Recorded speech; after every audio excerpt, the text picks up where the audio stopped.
예수님께서 이 땅에 내려오셨는데 예수님이 내려오신 그 모습을 보면서 마태복음 4장 16절에는 뭐라고 표현하냐면 흑암에 앉은 백성이 큰 빛을 보았고 사망의 땅과 그 그늘에 앉은 자들에게 빛이 비추었도다 라고 말씀을 합니다. 그러면 예수님이 이 땅에 오신 것이 큰 빛이래요. 그리고 이 땅의 모습이 흑암이고 사망의 그늘이라는 거예요. 그러면 우리가 생각해 볼 게 있습니다. 예수님은 우리에게 빛으로 오셨고 이 땅은 흑암이라고, 이 땅이 흑암이라는 그 개념을 생각을 해보면 여러분, 우리 대한민국은 밤에 위성에서 사진을 찍으면 엄청 밝습니다. 지도 모양이 나올 정도로 밝아요. 근데 북한은 평양 쪽만 불빛이 있고 나머지는 다 흑암이에요. 그런 측면에서 보면 대한민국은 빛 가운데 있는 나라입니까? 빛들 중에 있는 나라입니까? 유달산만 하더라도 여러분 혹시 조각공을 가면 거기에 밤에 보면 불이 엄청나게 켜져 있어요. 보셨어요? 나무마다 칭칭 감아놨어요. 그래 저녁에 나무 모습대로 불이 켜지고요. 그리고 또 저기 고화도 쪽 가면 수변공원 쪽으로 그 길을 따라서 불이 다 켜져 있어요. 유달산 그 주변에도 산 모양으로 불이 켜져 있어요. 그런 측면에서 빛이 아닙니다. 그러면 우리가 생각하는 빛 가운데서 빛으로, 큰 빛으로 오신 예수님의 모습이 우리 대한민국에 예수 믿는 사람이 많기 때문에 빛이 많다, 이런 개념으로 이해하면 안 됩니다. 예수님이 우리에게 빛이 되셨다라고 하는 개념과 이 땅은 흑암의 땅, 사망의 그늘이 되는 땅이다, 이렇게 표현을 했잖아요. 그러면 여기서 흑암이라고 하는 개념을 우리가 한번 생각을 해볼 필요가 있는데, 그늘 또는 불투명, 어두움이라고 하는 뜻을 가지고 있어요. 그래서 이 예수님의 빛으로 오시고 우리는 또 예수님께서 우리에게 친히 하신 말씀이 너희는 세상의 빛이다, 이렇게 말씀을 했어요. 그럼 내가 세상 가운데 빛인데 도대체 어떤 모습으로 있어야 빛이 되는 건가, 이런 생각을 할 필요가 있겠죠. 그 빛의 의미는 곧 생명의 근원이신 하나님이라는 개념으로 이해한다면 딱 맞아 떨어집니다. 그래서 예수님이 큰 빛이라고 했을 때 그 큰 빛은 하나님을 아는 만큼의 빛이겠죠. 우리가 세상에 빛이 된다라고 하는 것은 하나님을 알고 있는 만큼 빛이 되는 겁니다. 그럼 여기서 흑암이라는 개념이 조금 이해가 되는데, 흑암이라는 개념은 하나님이 불투명한 상태, 인생 속에 하나님이 안 계시는 거예요. 그리고 하나님이 어두움 가운데, 하나님이 계시면 빛들 가운데 계시는 그 하나님의 그 인식이 깊어질 텐데, 하나님의 임재를 모르고 하나님의 역사하심을 모르고 하나님이 함께 하셨던 그 놀라운 능력을 모르고 있는 상태가 흑암이에요. 공중 권세를 장악했다라고 할 때 악한 영 어둠의 권세가 공중을 장악했어요. 그리고 하나님을 모르도록 차단을 했단 말이에요. 그리고 하나님과 우리 사이가 죄악이 있는데 하나님의 얼굴을 가리우고 그 죄악이 하나님의 귀를 가려서 듣지 못하게 하고 보지 못하게 했다, 이렇게 이야기하잖아요. 이 죄악이라는 개념이 악한 영 어둠의 권세가 공중 권세를 장악하고 있어가지고 또 우리 가운데 있는 그 죄악이 하나님과 우리 사이를 가로막고 있어가지고 그래서 하나님을 아는 그 지혜에 있어서 막혀있는 상황입니다. 우리의 육체는 경혈이 있어가지고 막혀있으면 아프게 되잖아요. 그게 뚫려야 정상이 되는 것처럼 하나님과 우리 사이에 그 막혀있는 부분이 뚫려야만이 해결이 되는 상황이에요. 그래서 성경의 마태복음 4장 16절에는 흑암에 앉은 백성이 큰 빛을 보았고 사망의 땅과 그 그늘이 앉은 자들에게 빛이 비추었도다 라고 했을 때 이 땅은 흑암인데 예수님이 우리에게 빛으로 오셨다. 그런 측면에서 우리가 이 부분을 이해를 정확하게 못했을 때는 예수님이 빛이신갑다 해서 그냥 우리가 비추는 후레쉬 정도의 그런 빛인가 아니면 서치라이트인가 이렇게 생각을 했을 거예요. 그런데 우리가 정확히 깨닫고 보니까 아, 그렇구나. 예수님이 하나님을 아는 그 지식에 있어서 하나님을 아는 만큼 세상의 빛이었구나. 그리고 오늘 우리가 함께 읽었던 그 본문에는 뭐라고 그래요? 우리는 아는 것을 말하고 본 것을 증언하노라. 이렇게 표현하죠. 예수님이 이 땅에 오셔가지고 빛으로 오셨는데 도대체 예수님의 역할이 뭐예요? 라고 했을 때 예수님은 아는 것을 말하고 본 것을 증언했다는 거예요. 예수님은 길이요 진리요 생명이니 그러죠. 예수님이 길 되셨다는데 도대체 그 길은 뭐냐? 길바닥에 깔려있는 도로냐? 예수님이 도로였단 말이냐? 차도이고 인도였단 말이냐? 이렇게 생각하잖아요. 그런 길이 아닙니다. 예수님이 우리에게 하나님께 나아갈 길이 되셨다는 것은 하나님께 나아갈 수 있는 그 길, 하나님에 대한 인식을 명확하게 하고 인생의 항로를 정해준 거예요. 이렇게 가는 거야 라고 하는 길이 되어주신 겁니다. 하나님께. 그래서 예수께서 말씀하시죠. 나는 곧 길이요 진리요 생명이니 나로 말미암지 않고서는 아버지께로 올 자가 없느니라. 이 말씀의 의미 속에도 하나님 아버지께로 올 수 있는 길이 예수님이 되셨다는 거예요. 그래서 우리가 빛 가운데 들어간다는 것은 생명의 근원 되신 예수님 안에 들어간다는 그런 개념이고, 예수님이 가지고 계시는 그 지식, 하나님에 대한 그 지식을 우리가 받아들인다는 개념이 되겠습니다. 이해가 되시죠? 그래서 기독교의 복음은 시작점이 무엇으로 시작하냐면 지식의 전달로 시작합니다. 철저하게 지식의 전달이에요. 그래서 내가 전에는 몰랐어요. 하나님이 계신지도 몰랐고, 하나님 내 인생 속에 개입하신다는 것도 몰랐고, 하나님이 개입하시면 얼마나 능력 있게, 얼마나 풍성하게 인생의 변화가 될지도 몰랐어요. 그래서 내가 운전한다고 생각을 했어요. 인생에 내가 운전자고, 내가 결정자고, 내가 인생의 모든 것을 노력하고 수고하는 것만큼 얻어진다는 개념을 가지고 인생을 살아왔어요.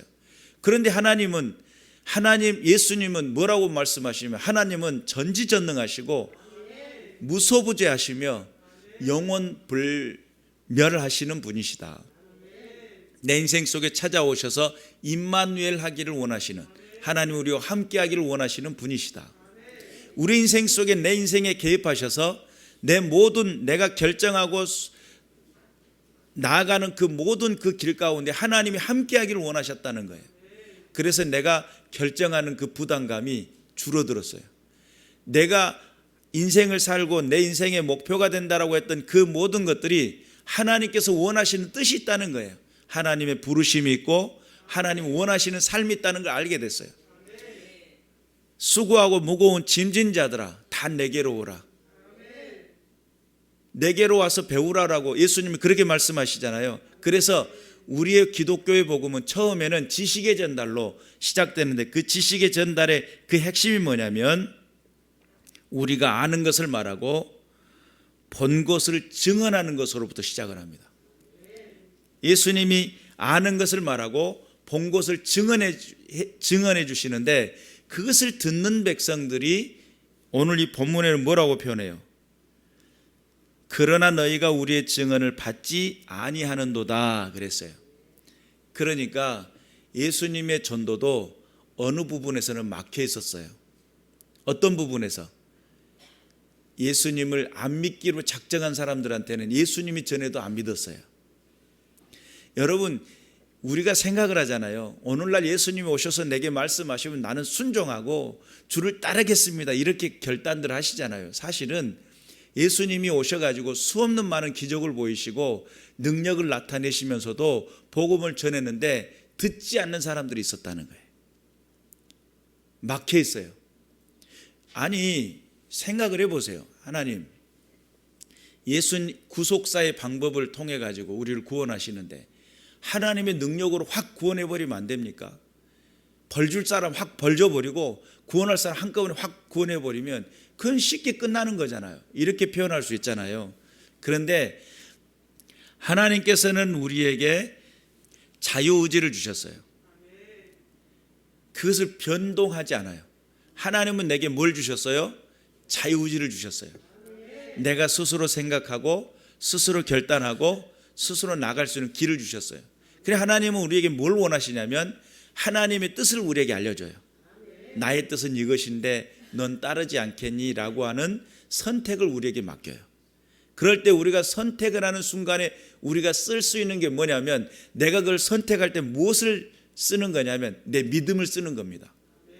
하나님 내가 이것을 하나님의 뜻이 이거라면 하나님이 선택하시는 것이 더 낫고 하나님이 원하시는 뜻이 더 훌륭하며 내 인생 속에 가장 적합한 것을 하나님이 내게 보여주신 겁니다라고 믿습니다.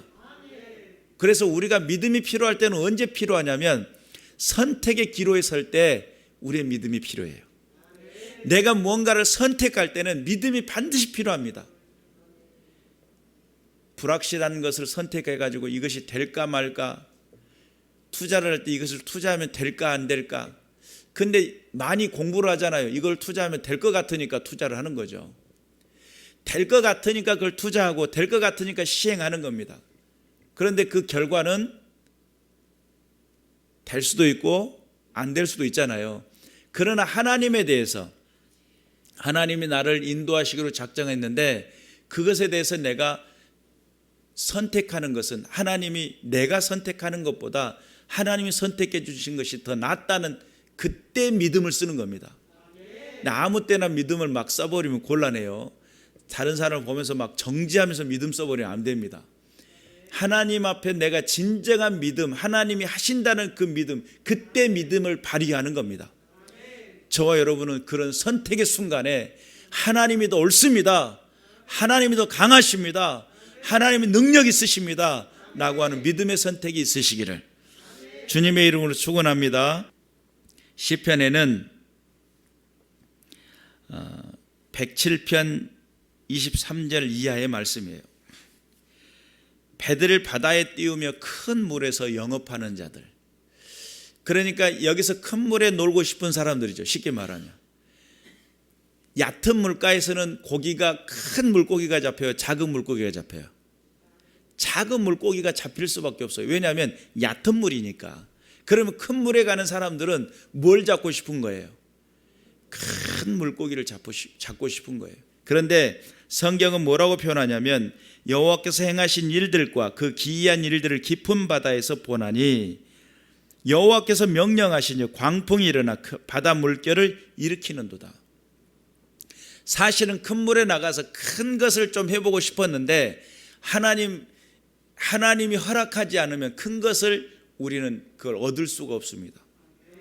그리고 그가 나중에 항구에 배를 댈 때에 그 목숨 하나 건진 것에 감사하는 모습으로 들어와요. 시편 107편 궁금하면 읽어보세요. 자, 여러분 우리가 인생에 큰 목적을 가졌잖아요. 아무리 큰 목적을 가지고 거대한 것을 꿈꾼다 할지라도 거기에는 하나님의 도우심이 없으면 인생은 수없는 많은 어려움과 수없는 난관에 부딪히게 돼 있어요. 에스겔서 36장 37절을 뭐라고 표현하냐면 주 여호와께서 이같이 말씀하셨느니라. 그래도 이스라엘 족속이 이같이 자기들에게 이루어 주기를 내게 구하여야 할지니라. 아무리 예언의 말씀이 있었다 하더라도 하나님께서 그것을 들어주시기를 간절한 마음으로 하나님께 기도했을 때 하나님이 들어주신다는 거예요. 38절에 보니까 그들이 나를 여호와인 줄 알리라. 하나님 앞에 우리의 인생을 계획하고 설계하고 나간다 할 때에 내가 명확히 알아야 될 것은 하나님이 정한 삶을 사는 사람들은 하나님이 도우심이 반드시 필요합니다. 하나님이 역사하신다는 믿음을 가지고 믿음의 도전이 저와 여러분의 삶의 현장 가운데 일어나시기를 주님의 이름으로 축원합니다. 그래서 우리가 아는 것을 전하고 본 것을 증언하는 것, 아는 것을 말하고 본 것을 증언하는 그 모습 속에 우리의 모든 전도의 현장은 지식의 전달로부터 시작된다는 사실을 믿으시길 바랍니다. 그런데 우리가 헷갈릴 때가 있어요. 내가 알고 있어서 믿는 건지 믿고 있어서 하는 건지 이게 헷갈리잖아요. 지식의 전달로 시작하다 보니까 이것이 정확하게 내 안에 믿음인지 알고 있는 것인지가 헷갈릴 때가 많아요. 우리가 깨달아야 될 것은 이 지식의 전달이 전달될 때에 그 다음에 우리의 마음속에 생겨나는 것이 있어요. 소망이라는 개념이 생겨나요. 여러분이 소망은 우리가 알아듣기 쉽게 표현하자면 종교심이에요. 지식의 전달을 아는 것을 말하고 본 것을 증언하는 그 사건 속에 예를 들어서 제가 하나님 살아계심을 잘 이해를 못하고 어린 시절에 기독교 집안에 태어나가지고 아버님이 목사님이다 보니까 어쩔 수 없이 교회를 나가게 됐단 말이에요. 그런데 아침 시간에 꼭 그 아침 시간에 아침 9시 예배를 드리는데 어린이 예배 시간에 꼭 울트라맨 꼭 저기 미래소년 코난 뭐 이런 것이 한단 말이에요. 아침에 만화 영화를 한단 말이죠. 그러면 그것을 보고 있는데 한참 보고 있는데 야 교회 가 그럼 잠깐만 그래가지고 쫓기듯이 그래서 중간 끊고 보면 그렇게 아쉬울 수가 없었어요. 로버트 태권브이 이런 게 진짜 가슴 아파요. 다 못 보고 나와야 돼요. 재방송하면 그때 엄청 기분 좋았어요. 그런데 그것을 딱 끊고 나와야 되니까 너무 힘들었단 말이죠. 그때만 하더라도 그냥 일상에 묶여있는 삶과 같은 의무적이고 어쩔 수 없이 기독교 집안에 태어나고 아버지가 목사님이다 보니까 예배당에 나왔단 말이죠. 그러다가 하나님을 경험하게 돼요. 성경을 읽다가 의문사항이 생겼어요. 풀리지 않으니까 하나님 앞에 엎드렸어요. 하나님 이라고 엎드렸더니 하나님이 내게 음성을 들려주셨어요. 그 후로 인생에 전환이 생겼어요. 하나님이 계신지 안 계신지 궁금하지가 않아. 왜요? 계시니까. 내가 노크를 하면 반드시 안에서 노크로 응답해 주실 것을 알고 있으니까. 내가 하나님의 이름을 부르면 그분이 반드시 내게 응답해 주신다는 것을 알고 있으니까. 그래서 하나님 앞에 기도하면 응답하더라니까 라고 하는 것을 내가 아는 것을 말하고 본 것을 증언하는 것을 이야기했더니 문제의 해답이 될 수도 있고 인생의 길이 될 수도 있고 인생의 목표가 되는 것을 이야기해 줬더니 듣는 사람이 뭐라고 이야기하냐면 야 그런 하나님이 계시다면 야 그런 분은 나도 만나고 싶어. 이게 소망이에요. 소망. 이게 아직은 믿음은 아니에요. 어느 때 믿음이 생기냐면 성령께서 내주해 버릴 때. 성령께서 내주하면 들었던 것이 그냥 내 안에서 믿어져 버려요. 그래서 처음에는 지식으로 시작하고 아무것도 아닌 것처럼 보였던 그것이 내 안에 이제는 확신이 돼 버려요. 그래서 내 안에서 성령께서 역사하셨을 때 그게 믿음이 되고 그 믿음은 삶의 인생의 길이 돼 버려요. 오늘 예수님께서 그들을 향해서 복음을 전할 때에 했던 말씀 중에 어떤 내용이냐면 모세가 광야에서 뱀을 든 것 같이 인자도 들려야 하리니 이런 말씀이 있어요. 그러면 이 말씀은 민수기 20장에서 등장되는 말씀인데 에돔 땅을 통과하고 지나가기를 원했어요. 에돔 땅을 통과하면 편안한 길이에요. 근데 에돔 땅을 지나서 돌아가게 되면 그 길이 너무 힘들어요. 그 길을 통과하고 싶었는데 거기서 에돔 왕이 강한 군대를 데리고 나와가지고 안 된다 막으니까 지금 싸울 수는 없어요. 왜냐하면 에돔도 에서의 후예들이잖아요.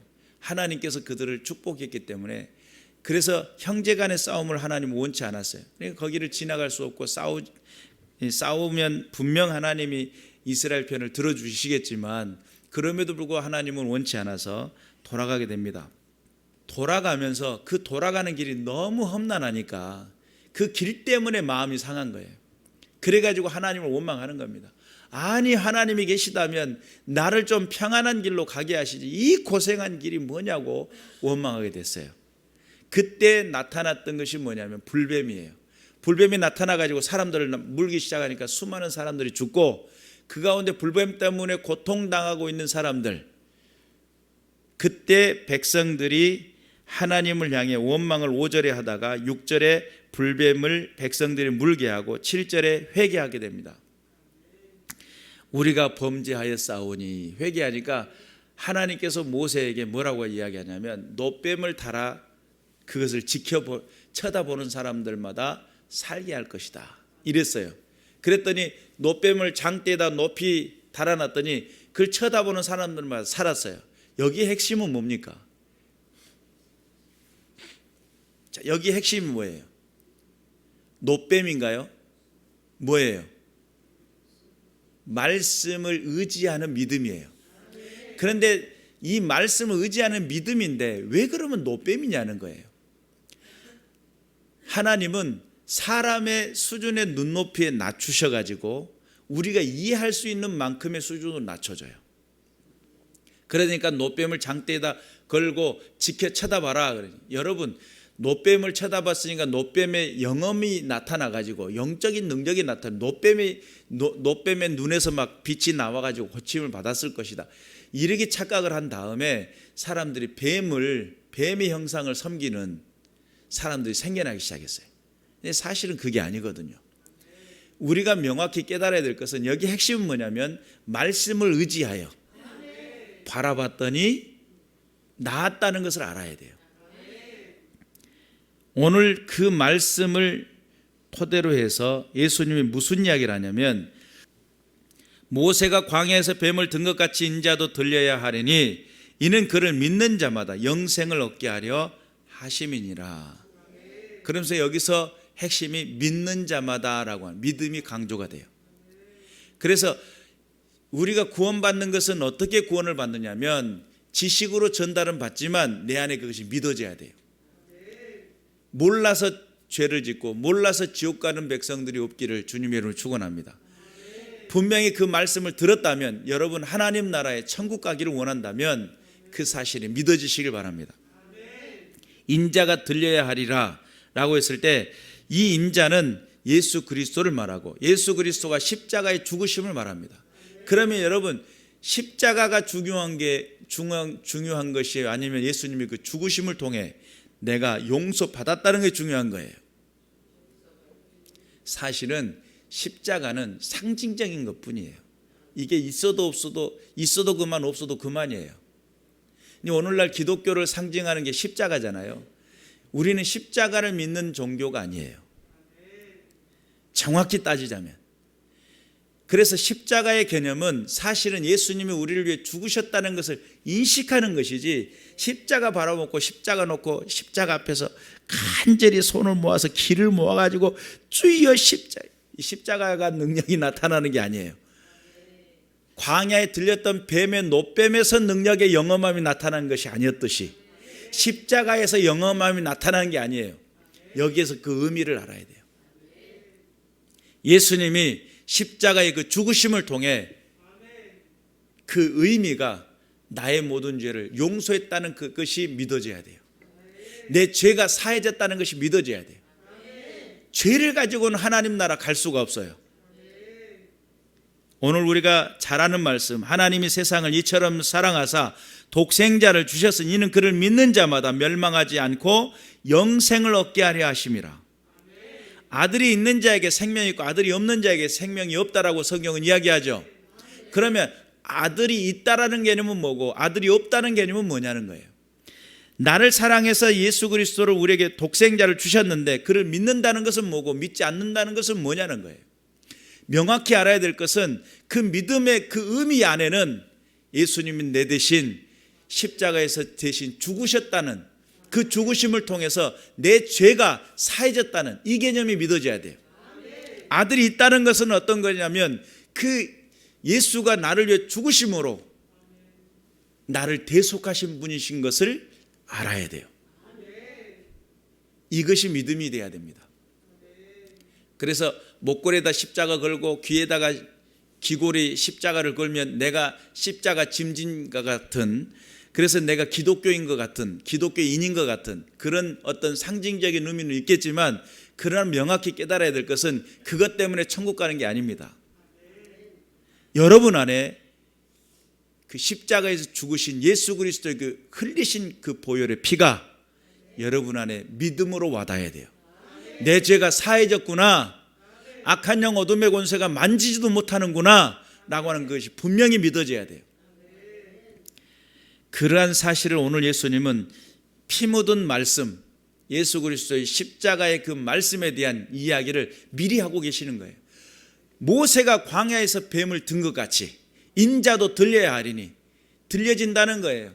이것은 놋뱀이 들려졌던 것은 예수 그리스도의 상징적인, 그리스도의 죽으심에 대한 상징적인 것을 설명하고 있었던 겁니다.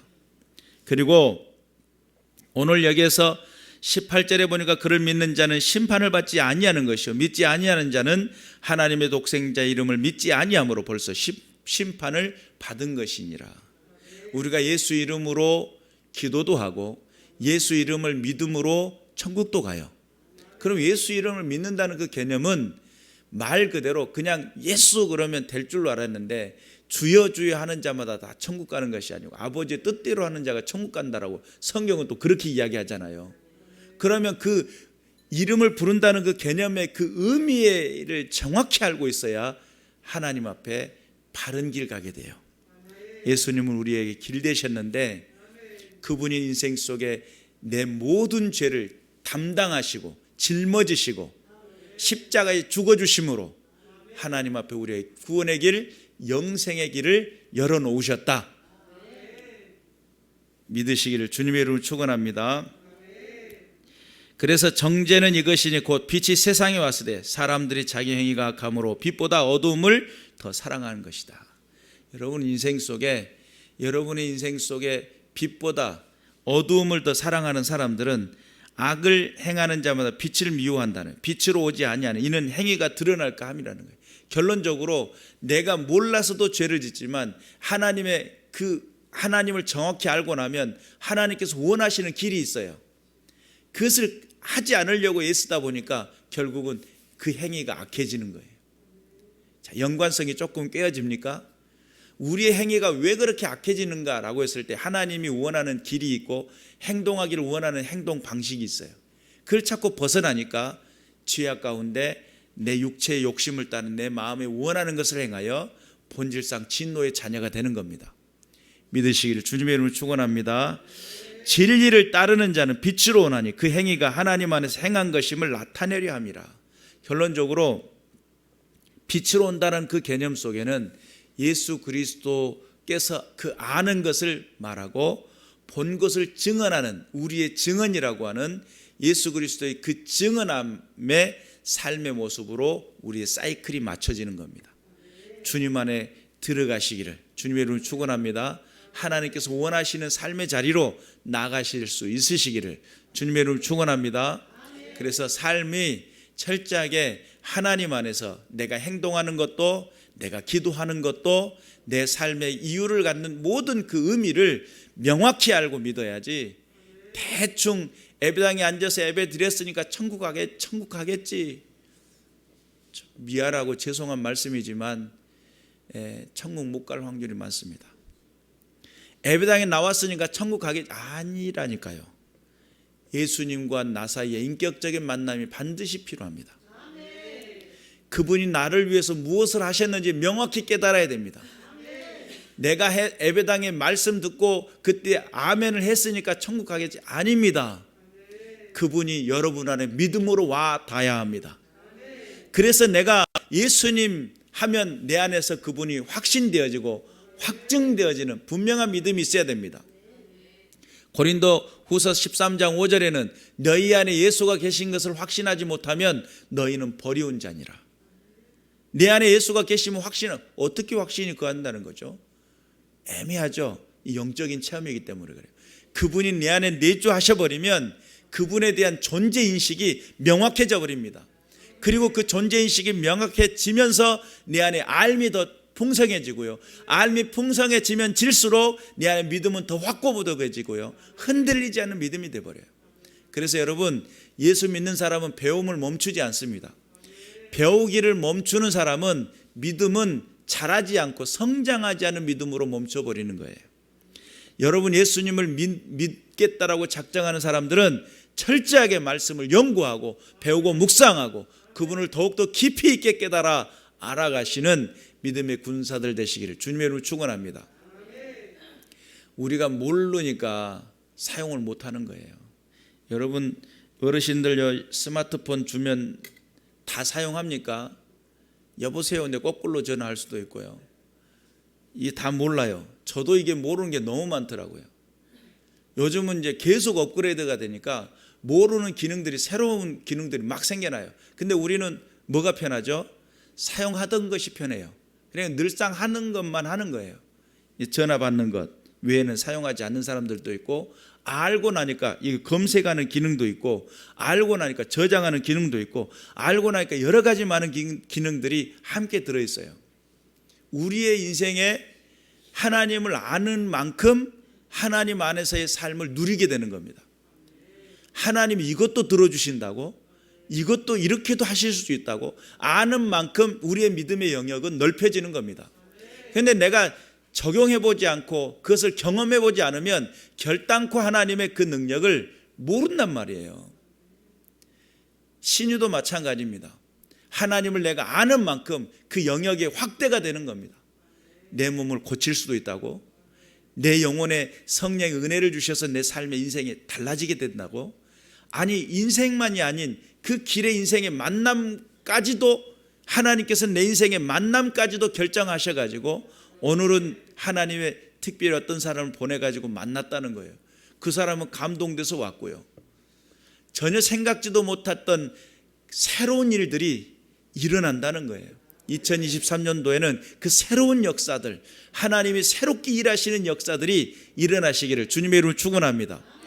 하나님께서 내 안에서 새로운 일들을 행하시는 놀라운 능력들을 만나시기는 믿음의 군사들 되시기를 주님의 이름으로 축원합니다. 깨어있어서 우리가 하나님을 아는 그 지식이 점점 넓어지고 점점 더 풍성해지고 하나님의 뜻을 드러내며 승리해 나가는, 그래서 우리의 증언이 예수님이 아는 것을 말하고 본 것을 증언했던 것처럼 오늘 저와 여러분이 아는 것을 말하고 본 것을 증언할 때에 그 아는 것이 많아지시길 바라고, 본 것이 한 곳만 보는 것이, 꽃은 분홍색이더라만 알고 있는 사람한테 흰색을 보여주면 이런 것도 있었어, 이렇게 되는 거잖아요. 우리가 본 것을 증언하게 될 텐데 여러분의 그 증언의 그 확대가, 믿음의 그 증거가 풍성해지는 한 해가 되시기를 주님의 이름으로 축원합니다. 기도하겠습니다.